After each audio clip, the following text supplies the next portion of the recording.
Olá, meus amigos! Hoje vamos dar continuidade aos nossos estudos sobre a República Romana. O tema de nosso vídeo é a crise da República.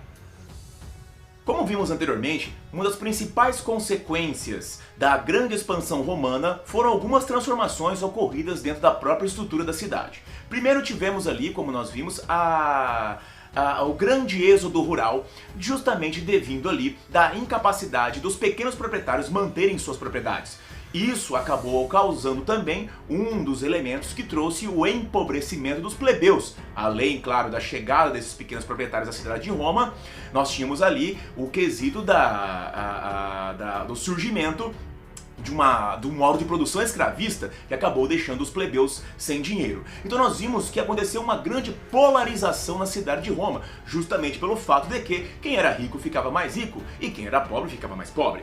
Mas, além dessas transformações que aconteceu nesse momento, nós tivemos também que a própria estrutura de poder senatorial começou a mudar. Nós tivemos gradativamente um enfraquecimento do poder político do Senado, mas principalmente nós tivemos um fortalecimento dos generais romanos.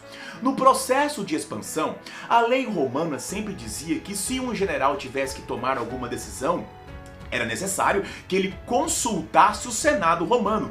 No entanto, muitas vezes o general romano estava lá no leste, estava nas regiões da Bitínia, estava na Grécia, e até chegar a consulta, até enviar o pedido para o Senado e o Senado autorizá-lo a fazer alguma atitude, muito tempo se passaria. Então o que acontece? Os generais romanos simplesmente passam a ignorar esse detalhe da lei e tomam decisões por eles próprios.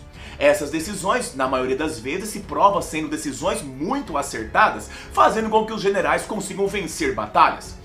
Os generais expandem o seu poder justamente por serem capazes de tomar decisões muito acertadas. Dessa forma, mandam mais riquezas para Roma, fazendo com que a sua popularidade cresça ainda mais. Os generais romanos vão se fortalecendo politicamente, enquanto o poder político do próprio Senado vai ficando, pelo menos, ameno. Uma coisa temos que dizer, meus queridos, as legiões, os exércitos, as legiões de Roma não são do Senado. Cada general possui a sua própria legião, ele é senhor comandante da sua legião e coloca essa legião que está sob seu comando a serviço do Senado. Ele próprio, o general romano, também é um senador. E quanto mais conquistas militares ele tem, mais forte, mais grandioso é seu poder. Quanto mais conquistas militares o general alcança, mais influência política ele terá. Dessa forma, esse general se torna mais rico, mais poderoso, politicamente mais importante e pode alcançar a magistratura mais alta, o cargo de cônsul. Então perceba que no decorrer da expansão romana se transformará numa espécie de tradição, uma lei não escrita, que o indivíduo, um general, um comandante militar, para alcançar os cargos de magistratura até alcançar o cargo de cônsul, ele precisa de sucesso em campanhas militares. Vinculando a ideia de sucesso nas campanhas militares com o poder político, nós temos que a influência dos generais de Roma cresce e se fortalece, deixando os outros senadores, no mínimo, com poder limitado.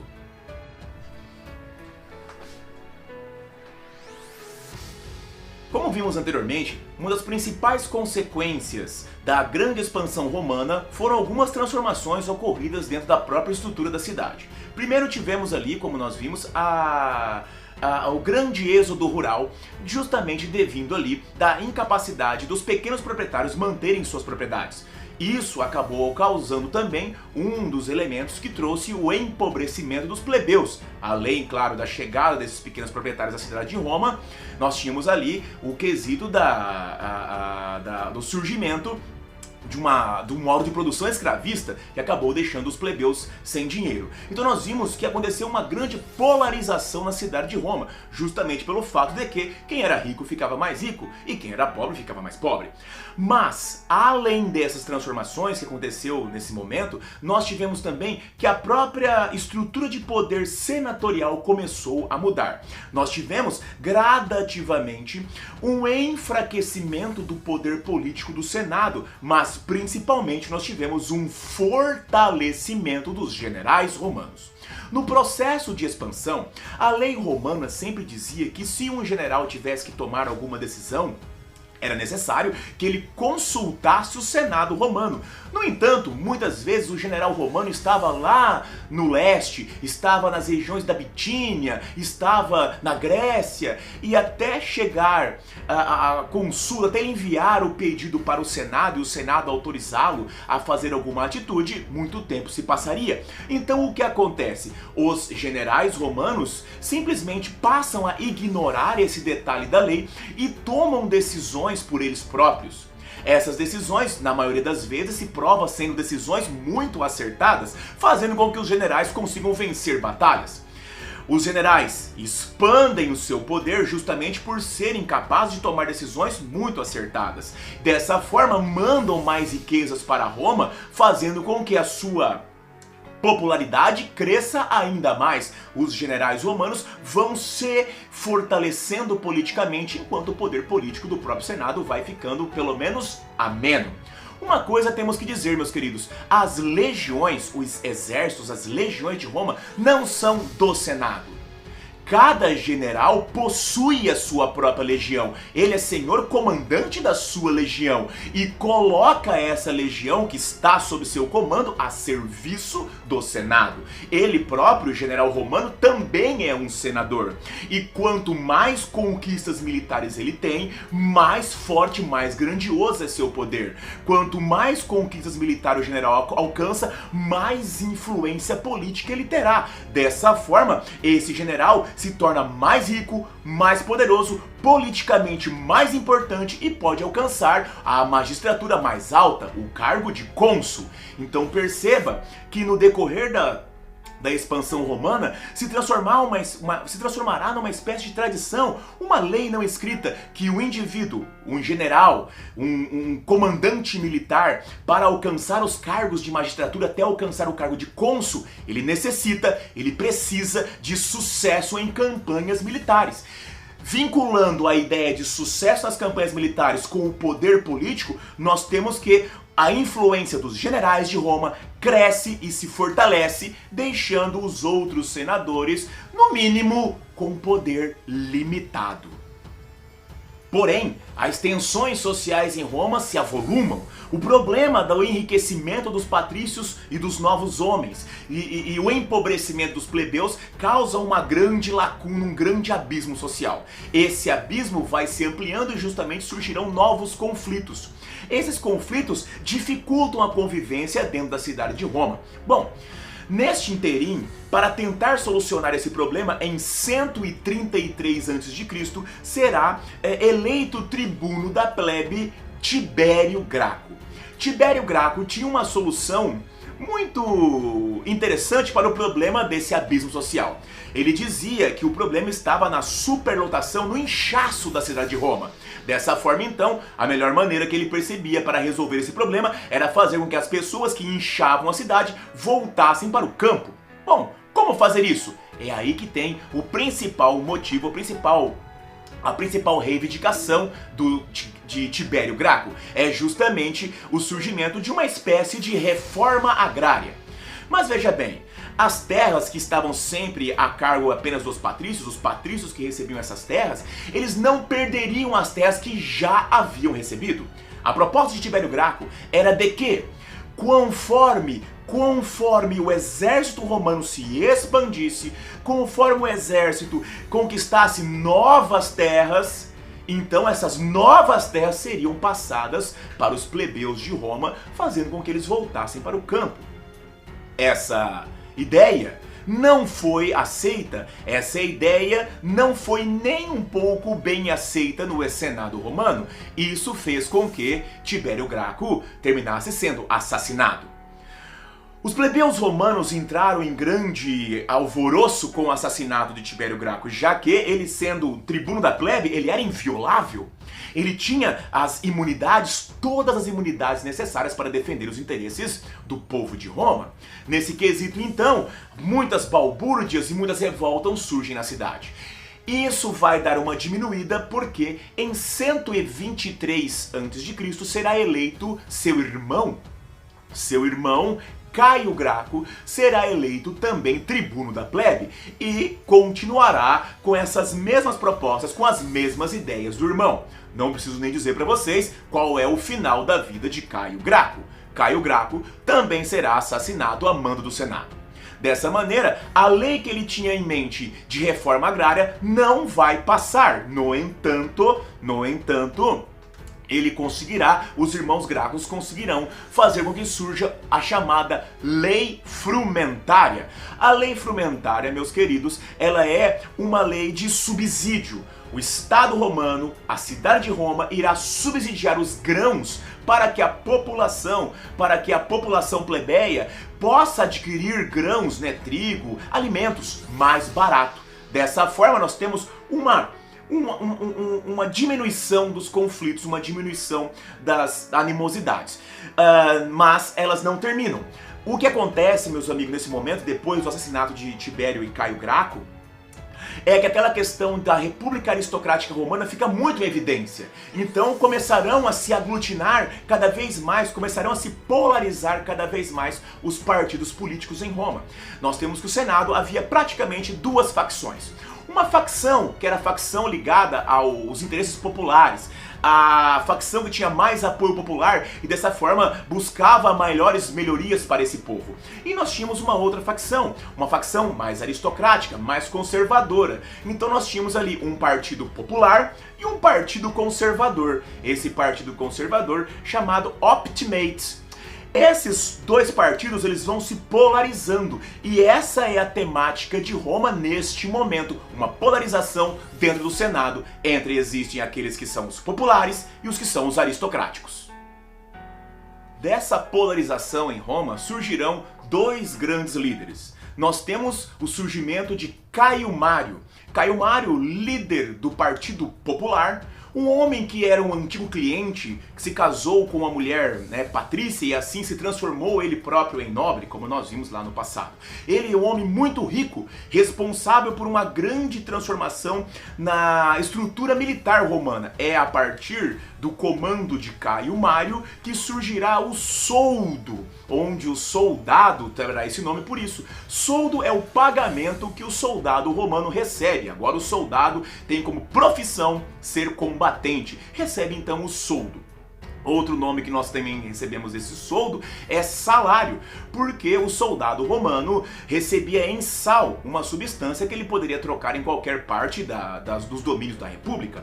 Dessa maneira, nós temos também que, além de promover a profissionalização do exército romano e adquirindo dessa forma uma grande popularidade com os militares romanos, nós temos que Caio Mário também promoveu grandes transformações sociais em Roma. Caio Mário era famoso por usar a sua fortuna para angariar apoio dos populares romanos, distribuía comida, fazia facilidades, dava festas, ou seja, ele era um populista, tendo o apoio da população romana para garantir a sua própria base de poder.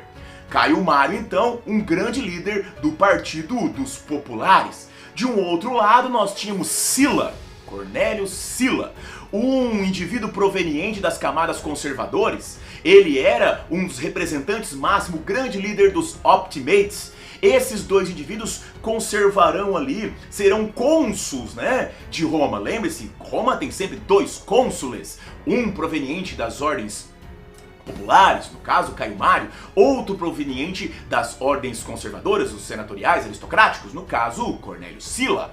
Dessa maneira então, eles conviveram por um período, mas essa convivência acabará se deteriorando e acabará surgindo então a Primeira Guerra Civil Romana. A primeira guerra civil romana, meus amigos, acontecerá de 88 a.C. até 81 a.C. Ela acontece porque Cornélio Sila, cônsul e general de Roma, se ausenta da cidade para conter uma revolta promovida por Mitríades. Ao se ausentar de Roma para conter essa revolta, Sila deixa a cidade somente nas mãos de seu rival, Caio Mário. Caio Mário, líder do Partido Popular, aproveita esse momento e fecha a cidade, se impõe enquanto ditador sobre a cidade de Roma.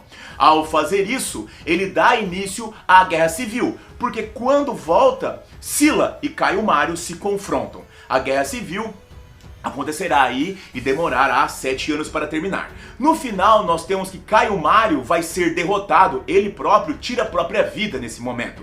Caio Mário então é derrotado, mas não fica por aí. Sila, um homem extremamente violento, Sila, um homem extremamente vingativo, rancoroso, suplicia os apoiadores de Caio Mário. O próprio filho adotivo de Caio Mário será supliciado em praça pública.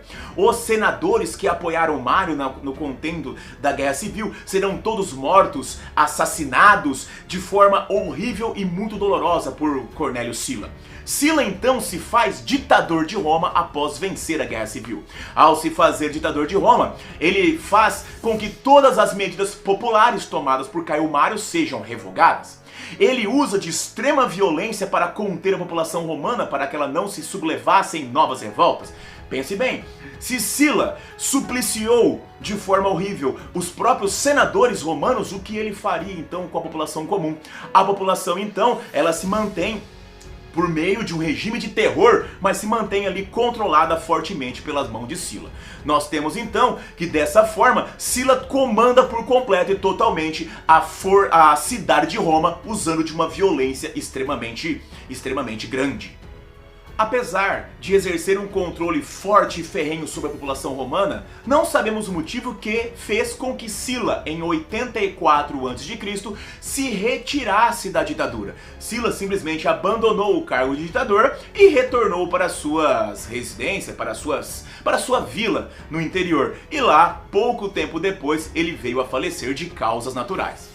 Ao fazer isso, nós temos então que a população romana começa, sem a mão pesada e a violência extrema de Sila, a população romana começa a mostrar novamente seu descontentamento por aquela situação de terror.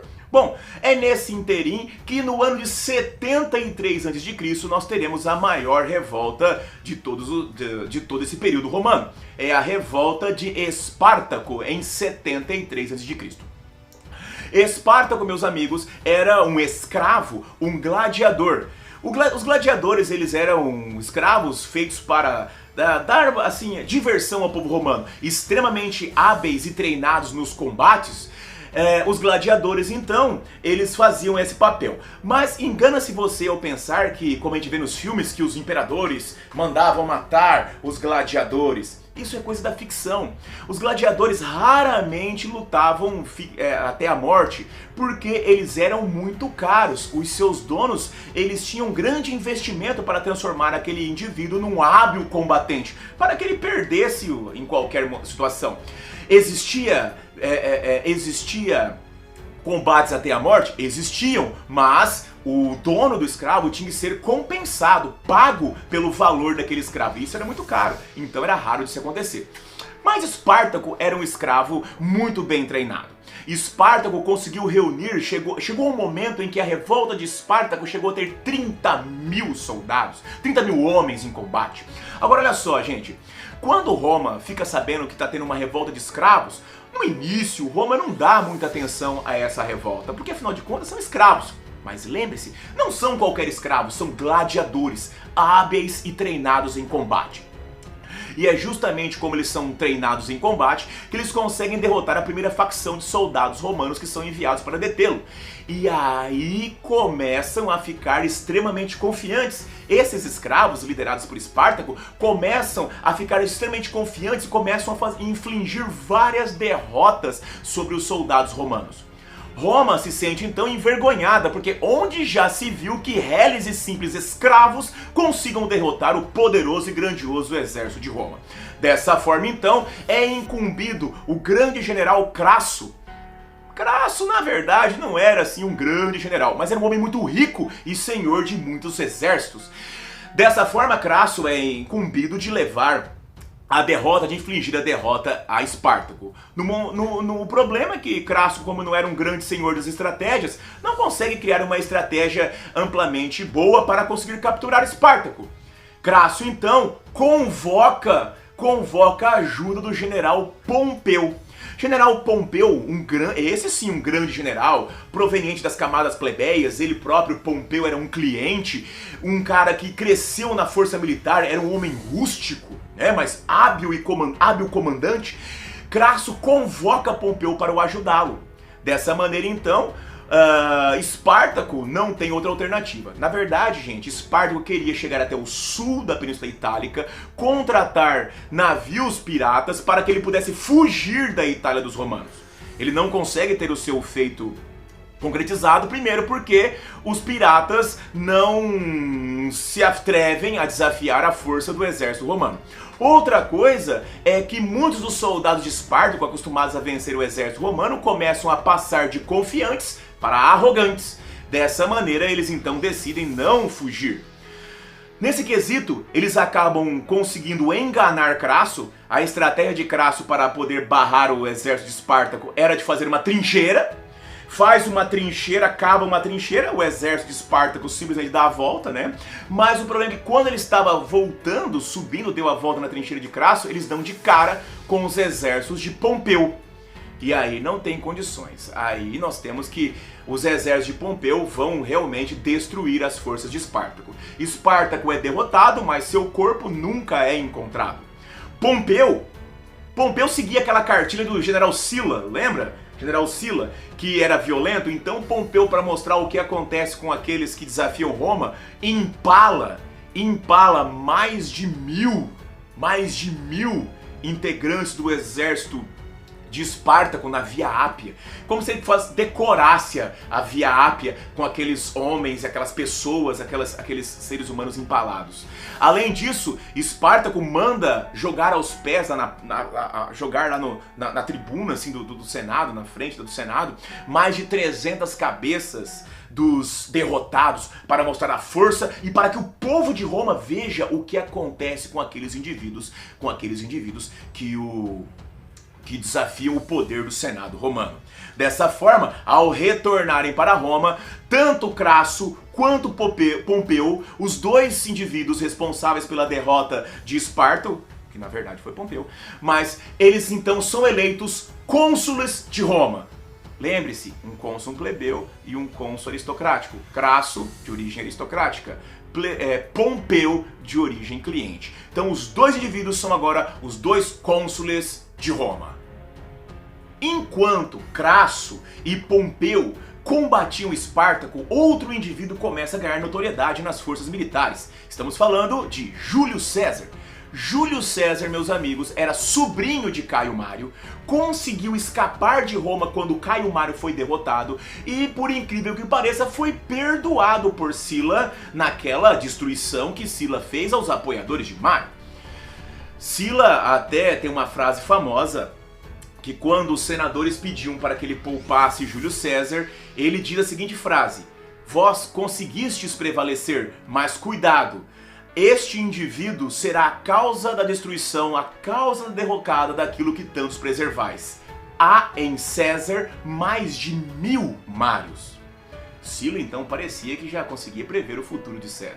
Mas César sobreviveu, usou parte da herança que possuía para se transformar em general, para adquirir conhecimento militar, adquirir conhecimentos em oratória. César era um homem muito articulado e dessa forma começa a ganhar poder, começa a ganhar fama.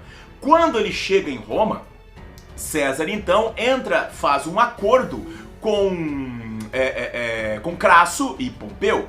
Neste acordo feito com Crasso e Pompeu, César foi eleito cônsul, mas deixou procurações para que exercessem o poder em seu lugar Pompeu e Crasso. Dessa maneira, nós temos do acordo surgido entre César, Pompeu e Crasso, nós temos o primeiro triunvirato romano. César deixou essas procurações justamente porque ele ambicionava conquistar a Gália.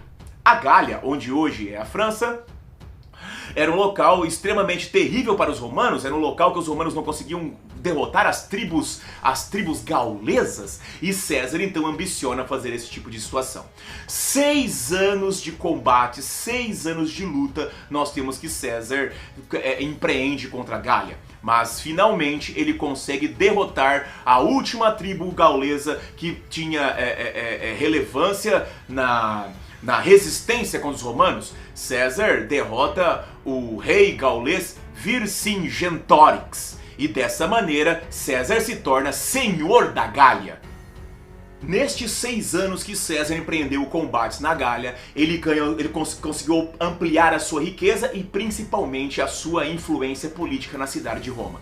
César enviava riquezas para Roma, César ordenava distribuir comida para os plebeus, César fazia com que seu nome fosse sempre presente na boca do povo romano. César estava seguindo aquela cartilha do tio dele, sendo populista, angariando poder, angariando base de poder na população romana. Junto do nome de César também circulava nas ruas de Roma o nome do seu principal general, seu braço direito, Marco Antônio. Marco Antônio também um cliente muito rico que se ligou a César porque adorava as campanhas militares. Marco Antônio também é um general muito habilidoso. Além de Marco Antônio, nós tínhamos ali a figura de Otaviano, ou Otávio, Caio Otávio, que era sobrinho e herdeiro de César. Quando o nome, o poder e a força de César estavam praticamente no seu auge, ele finaliza as campanhas na Gália, se torna senhor absoluto das Gálias e está gozando de uma fama incrível. Crasso então, invejando invejando a fama e a grandiosidade do nome de César, ele, Crasso, o único que não tinha grandes conquistas militares, porque Pompeu havia pacificado o leste, ele havia pacificado e dominado completamente as últimas tribos que eram revoltosas na Grécia. César havia conquistado a Gália, a maior conquista territorial feita pelos romanos, e Crasso não tinha nenhuma conquista significativa, até porque ele não era grande general. Crasso então decide combater os partas e parte para conquistar os partas, onde fica ali hoje no Oriente Médio, mais ou menos ali perto ali onde hoje seria a Turquia, numa região da Turquia hoje em dia, seria o reino dos partas.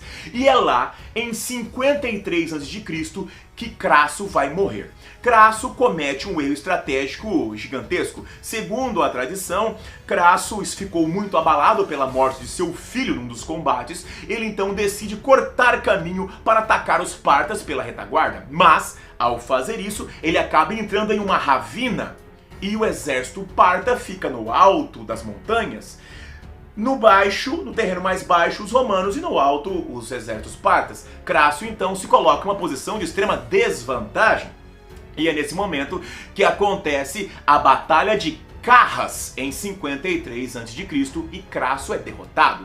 Esse erro de território, de escolha de território, é um erro tão primário nas batalhas que o nome de Crasso virá sinônimo de erro estúpido. Um erro crasso, um erro estúpido. Crasso, então, segundo a tradição, é derrotado nessa batalha, é capturado ainda vivo, tenta comprar dos partas a sua liberdade, mas os partas o executam com ouro derretido pela garganta. Derramam ouro derretido pela garganta de Crasso, justamente devido à sua ganância. Nesse momento, a tradição dizia que deveria ser escolhido um novo cônsul, já que Crasso havia falecido. Pompeu não aceita essa situação. Pompeu via na figura de Júlio César um grande concorrente. César, até então, tinha laços de sangue com Pompeu. César tinha casado a sua filha, sua única filha, Júlia, com Pompeu. Porém, isso infelizmente havia terminado porque ao dar à luz ao filho de Pompeu, Júlia morre no parto e o filho também falece. Quando se quebra os laços sanguíneos que existiam entre Pompeu e César, Pompeu se revela o seu mais fervoroso e mais terrível adversário. Pompeu, ao ficar viúvo da filha de Júlio César, Júlia, então decide definitivamente mostrar a rivalidade com César. Pompeu casa-se com uma viúva de uma família rival de César, Cornélia Metela. Dessa maneira, Pompeu se posicionando contra César. Pompeu, aproveitando a ausência de César, que ainda estava na Gália, faz com que os senadores romanos elejam ele ditador de Roma em 49 a.C. Pompeu é eleito ditador em 49. Convoca, exige a presença de César em Roma para tratar do seu destino político, ou seja, para ser executado. César não era tolo. Percebendo essa estratégia de Pompeu, então, César vem rapidamente, muito mais rápido do que se possa imaginar, muito mais rápido do que se possa imaginar, e muito mais rápido do que Pompeu esperava. César, então, traz um pequeno grupo de soldados e chega em Roma, coisa que era proibida. César atravessa o Rubicão, o rio que era o limite onde os exércitos romanos poderiam passar estando armados. Quando César atravessa esse lago, esse rio Rubicão, então nós temos início da Segunda Guerra Civil Romana. A Segunda Guerra Civil Romana vai de 49 a.C. a 45 a.C. Neste momento nós temos os embates entre Pompeu e César. César, ao chegar em Roma, a encontra vazia. Os apoiadores de Pompeu e até mesmo Pompeu haviam fugido. César, meus amigos, desce da Gália de uma maneira tão rápida que Pompeu simplesmente não tinha se preparado totalmente para enfrentá-lo. Dessa forma, então, Pompeu e seus apoiadores fogem de Roma justamente para ir até onde estão as legiões de Pompeu, que é na Grécia. César rapidamente fica em Roma em pouco tempo, organiza ali os senadores que ali ficaram, faz novas eleições, elege cônsul, ele próprio, Júlio César, e seu general Marco Antônio, deixa Marco Antônio governando Roma e parte ao encalço de Pompeu.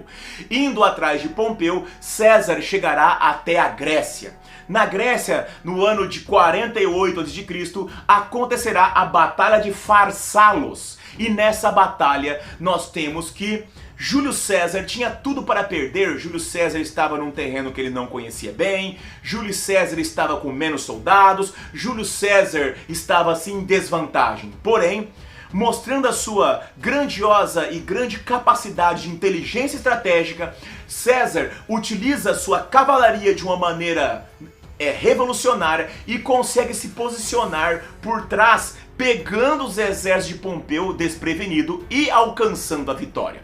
César é vitorioso em 48 a.C. na Batalha de Farsalos, mas não consegue capturar Pompeu. Pompeu, meus amigos, foge para Alexandria, no Egito. Lá em Alexandria, no Egito, nós temos que ele será recepcionado pelos faraós egípcios. Ele vai para Alexandria justamente para que ele possa reorganizar as suas forças, contando com o auxílio do faraó egípcio. Quem governava o Egito naquele momento era Ptolomeu XIII, um jovem faraó de apenas 10 anos. Dessa maneira, Pompeu tentava possuir o apoio desse jovem faraó para a sua causa. No entanto, esse jovem faraó tinha seus próprios problemas, que nós falaremos daqui a pouco. César sai da Grécia e vem ao encalço de Pompeu. Em poucos meses depois, ele chega na Grécia atrás de Pompeu. E quando ele chega na Grécia, a sua surpresa é enorme e terrível, porque César ganha de presente a cabeça de Pompeu em uma bandeja de prata. Pompeu é assassinado a mando do faraó egípcio em 48 a.C. O faraó egípcio assassinou Pompeu justamente para impedir que César se envolvesse no seu próprio conflito interno no Egito. O faraó Ptolomeu XIII era muito jovem e, como manda a tradição egípcia, ele havia se casado com sua irmã. Sua irmã deveria exercer digamos assim, um aconselhamento sobre ele no comando do Egito, mas ele não mais aceitava esse aconselhamento e decidiu assassinar a irmã. E isso causa uma guerra civil dentro do próprio Egito. onde haviam indivíduos apoiadores de Ptolomeu, na verdade, influenciadores, né, de Ptolomeu, e indivíduos que apoiavam a sua irmã. Estamos falando de Cleópatra. Cleópatra era uma mulher muito sedutora, uma mulher muito inteligente, falava mais de 6 línguas, era uma mulher realmente capaz de convencer os indivíduos de atuarem a seu lado. Ptolomeu tentava impedir que os romanos se envolvessem nessa guerra, e dessa forma então mata Pompeu. César fica horrorizado pela afronta, pela infâmia, pela audácia de um bárbaro egípcio matar um cônsul e um general romano. Dessa forma então César fica no Egito, e quando ele resolve ficar no Egito acaba se encontrando com Cleópatra. Cleópatra seduz César, e César então auxilia na vitória de Cleópatra sobre Ptolomeu. Ptolomeu foge do castelo e acaba morrendo na sua fuga. Dessa forma nós temos que graças a César, graças a Júlio César, Cleópatra se transforma em rainha do Egito. César continua suas conquistas, César continua suas campanhas e no final nós temos que ele domina toda a região ali do Egito, consolida o domínio romano sobre o norte da África, consolida o domínio romano sobre várias regiões do Oriente Médio. Nesse meio do caminho, nesse interim, nós temos que Marco Antônio governa Roma. César, no período em que César conviveu ali com Cleópatra, ele teve um filho com Cleópatra chamado Cesário. Dessa maneira, então, nós temos que César estabelece e finalmente acaba com todas as resistências que existiam contra o domínio romano, finalizando então essa guerra civil. Júlio César retomará o seu poder de cônsul e começará a promover grandes transformações em Roma. Essas transformações tinham apenas um objetivo: angariar e fortalecer o poder sobre em suas próprias mãos. César fazia medidas populares, distribuía trigo para os romanos. Quando César colocou Cleópatra para governar o Egito, transformou Cleópatra em uma eterna devedora de César. Por isso, Cleópatra vendia o trigo de uma forma muito barata para Júlio César. E dessa maneira, ele abastecia a cidade de Roma com esses víveres. Os plebeus romanos adoravam César. Os plebeus romanos viam em César um grande salvador, um grande governante que olhava para eles. Dessa forma, César cada vez mais consolida sua base de poder. César também aumenta o número de senadores e coloca como senadores indivíduos da Gália, que eram seus apoiadores. Dessa forma, César garante uma maioria extrema de apoiadores para si próprio. E assim César começa a angariar mais poder. César se transforma em pretor, questor. César, na realidade, resumindo, César assume todos os poderes da República Romana e em 44 a.C. ele se transforma em ditador perpétuo. Isso mostra que César tem a intenção de ter todos os poderes para si. O Senado romano começa a ficar temeroso em relação às intenções de César. Uma conspiração surge. Dessa maneira, os conspiradores planejam a única saída para essa situação possível: a morte de César. E dessa forma, em 15 de março de 44 a.C., os famosos Idos de Março, César é assassinado no Senado romano. César recebe 23 facadas no Senado romano. Um senador apoiador de César até tentou fazer com que ele fosse avisado, mas César recebe o recado, deixa o recado para ler após a reunião, e nessa reunião então César é assassinado. Um dos indivíduos que estava envolvido nessa conspiração era um dos protegidos de César, o chamado Marco Bruto. Daí vem aquela famosa frase, que é uma lenda, né, escrita lá na peça de Shakespeare, Júlio César, em que César diz: até tu, Bruto, seu protegido, o seu considerado. Dessa maneira, então, César falece sem conseguir chegar ao posto de imperador. Não se engane, meu amigo, César não chegou a ser imperador. César foi apenas ditador. E dessa forma, agora um ex-ditador. O Senado, então, meus amigos, planejou uma conspiração para matar Júlio César e assim o fez. O que os senadores conspiradores não imaginavam é que o povo romano se levantaria e se colocaria contra os conspiradores. Justamente porque são insuflados por Marco Antônio. Marco Antônio discursa nos funerais de César, colocando a população de Roma contra esses conspiradores. Dessa forma, surgem novas lideranças que, atendendo ao pedido da população romana, vão caçar esses conspiradores. Surge Marco Antônio, surge Caio Otávio.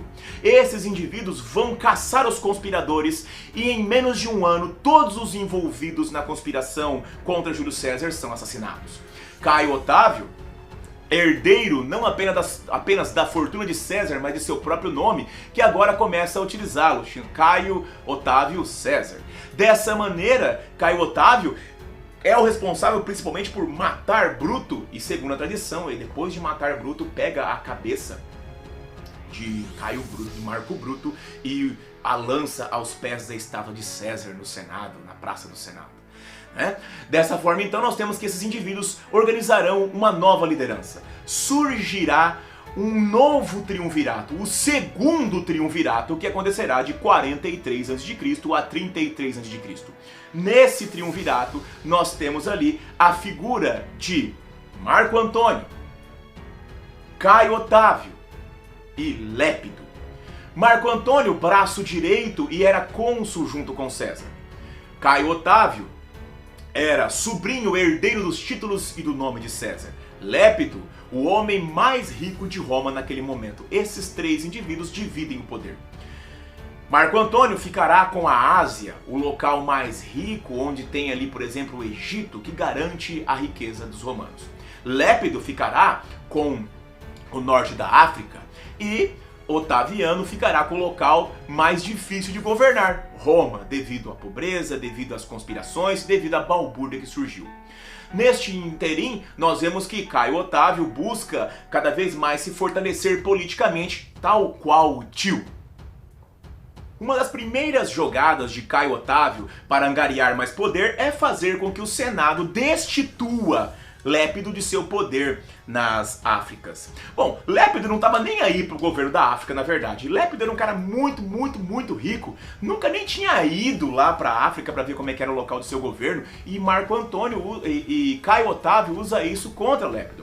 Caio Otávio discursa no Senado e diz que Lépido está negligenciando os seus afazeres, as suas obrigações. E aí, cara, o Lépido, ele vai no Senado e diz a seguinte frase, ele fala o seguinte: tudo que Marco Antônio diz sobre mim é verdade, as favas não me interessam sobre as Áfricas. Então Caio Otávio destitui Lépido do seu poder e fica com mais poder. Enquanto isso acontece, lá no Egito, Marco Antônio conheceu Cleópatra. Marco Antônio foi seduzido por Cleópatra, Marco Antônio e Cleópatra se tornam amantes. E cada vez mais Marco Antônio vai adotando o modo de vida egípcio. Cada vez mais Marco Antônio começa a pender a balança para o modo de vida egípcio do que para o romano. E isso é uma grande afronta aos romanos. Os romanos, meus amigos, são muito soberbos, são senhores do mundo, e eles jamais vão aceitar que um de seus cônsules se transforme justamente em um bárbaro. Nesse interim, Marco Antônio está cada vez mais se virando egípcio e é divulgado o seu testamento, onde ele se casou com Cleópatra. Olha que afronta. Otávio enviou a irmã para o Egito para casar com Marco Antônio, para selar uma diplomacia de sangue. Marco Antônio manda a irmã de Otávio de volta para Roma, se casa com Cleópatra dentro dos rituais egípcios e divulga o testamento dizendo que depois que ele falecer, ele quer ser enterrado dentro dos rituais egípcios. Isso é gota d'água para os romanos, para os senados. Dessa forma, então, nós temos ali que começa a guerra entre Marco Antônio e Caio Otávio. Essa guerra durará 2 anos. Será de 32 a.C. até 30 a.C. Nesse quesito, cada vez mais, nós temos que Marco Antônio é extremamente confiante aí nas forças militares egípcias, ele acaba confiando cada vez mais na capacidade da marinha egípcia. Infelizmente, para Marco Antônio, essa marinha egípcia se mostra muito ineficaz. E a principal batalha vai acontecer em 31 a.C., a chamada Batalha do Ácio, onde nós temos ali que Caio Otávio, contando com o apoio do seu principal general, seu principal amigo, o general Agripa, né? Nós temos que Caio Otávio, então, consegue a vitória sobre Marco Antônio. Dessa maneira, então, Marco Antônio, no final de 31 a.C., Marco Antônio e Cleópatra acabam se suicidando. Segundo a tradição, né, Cleópatra envenenou Marco Antônio e depois ela própria se suicidou com uma picada de serpente venenosa. Dessa maneira, nós temos então que finalmente a guerra civil de Marco Antônio e Otávio termina. Nós temos então que contra Otávio nós não temos mais ninguém capaz de fazer frente ao seu poder. Quando Otávio retorna para Roma, ele faz a mesma coisa que o tio tinha feito antes. Ele começa a angariar apoiadores, começa a angariar mais força política. Diferente de César, Otaviano era muito mais político e dessa forma conseguiu ter muito mais apoiadores. Otaviano vai tendo mais títulos, chega ao ponto de receber o título de príncipes, que é o de primeiro cidadão. Dessa forma, em 27 a.C., Caio Otávio receberá o título de Augusto. Dessa forma, nós temos que ele se transformará em Caio Otávio César Augusto, Augusto o Divino. Em 27 a.C., nós temos então que a República termina e com a elevação de Caio Otávio para Augusto, começa o Império Romano. Este Império Romano, tão grandioso e tão poderoso, nós iremos abordar em um próximo vídeo. Muito bem, meus amigos, se o vídeo te ajudou, se ele trouxe informações importantes para você, não se esqueça, assine o canal, ative o sininho para receber novas informações e ajude o História à la Carte a se transformar num canal que pode ajudar não apenas você, mas muito mais pessoas por aí. Um grande abraço, vida longa e próspera e até a próxima!